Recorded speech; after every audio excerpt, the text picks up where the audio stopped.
Oh, man. Yeah. I've been thinking a lot about Ivanka Trump, actually, very recently.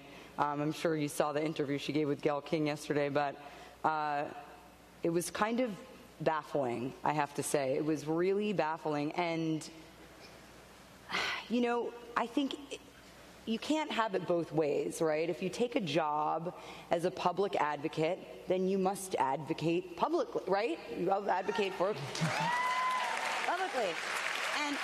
And yesterday she said something which I found particularly disappointing, which is that she felt that the greatest change that she was going to, you know, the biggest influence that she would have, or the change that she would make, actually would be behind closed doors. You know, nobody would actually know that she had made this change. I thought to myself, well, that's empowering. I mean, how old-fashioned, you know, this idea that behind a great man is a great woman. What about being in front of that person or next to them or standing on your own? You know what I mean?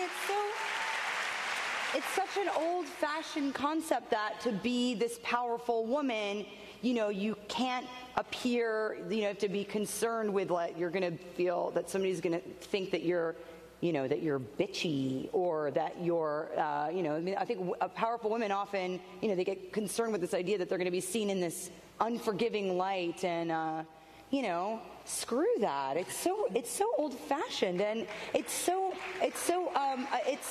uninspired, and actually, I think, really cowardly. And I was just so disappointed by that interview that she gave yesterday. I mean, of course, it must be a very complicated situation on many levels.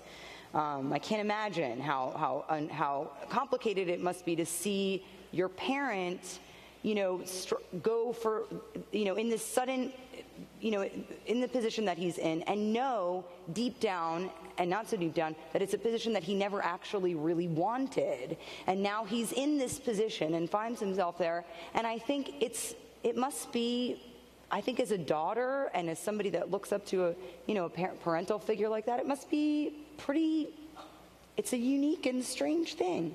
But she has an opportunity to really make a big impact just by being vocal. And, you know, I have met her several times in the past, many years ago. We both grew up in New York, and we have some friends in common and whatever.